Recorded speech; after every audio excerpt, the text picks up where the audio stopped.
జాకిర్ హుస్సేన్ గారు ఎలాంటి తబలా మైస్ట్రోనో మనందరికీ తెలుసు.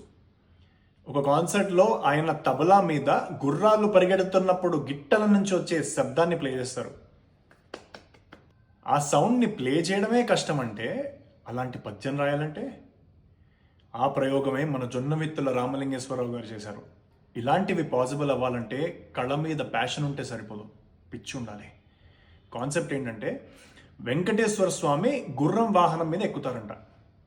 చుట్టూ ఉన్న పండితులు స్వామిని కీర్తించడం చూసిన గుర్రం తను కూడా ఏదో ఒకటి చేయాలనుకుంది. కానీ మధ్యలో మాట్లాడితే డిస్రెస్పెక్ట్ఫుల్గా ఉంటుందని అది పరిగెడుతున్నప్పుడు గిట్టల నుంచి వచ్చే శబ్దం నుండి పద్యం పుట్టేలా చేసింది. This is insane. మీరు రాయిస్తూ మ్రొక్కుడు మ్రొక్కుడు మ్రొక్కుడు మ్రొక్కుడు మ్రొక్కుడు తిరుమల మూరితికిన్ మ్రొక్కుడు మ్రొక్కుడు మ్రొక్కుడు మ్రొక్కుడు మ్రొక్కుడు తిరుమల మూరితికిన్ మ్రొక్కగ మిమ్ముల బ్రోవగ నెక్కుచు మూపున గ్రక్కున పొమ్మను నన్ చిక్కిరి బిక్కిరి చిక్కులు దీర్పగ స్త్రీలను గోర్పగ శీఘ్రముగాన్ ఎక్కడికక్కడ ఎప్పటికప్పుడు ఎవ్వరు పిలిచిన ఏగునురా మ్రొక్కుడు మ్రొక్కుడు మ్రొక్కుడు మ్రొక్కుడు మ్రొక్కుడు తిరుమల మూరితికిన్. ఇలాంటి కవుల సాహితీ సేవ గురించి ఎంత మాట్లాడినా తక్కువే. ఇంకా ఎన్నో మాస్టర్ పీసెస్ అన్ఫోల్డ్ చేద్దాం, కొత్తవి క్రియేట్ చేద్దాం. Hit the follow button. Namaskaram.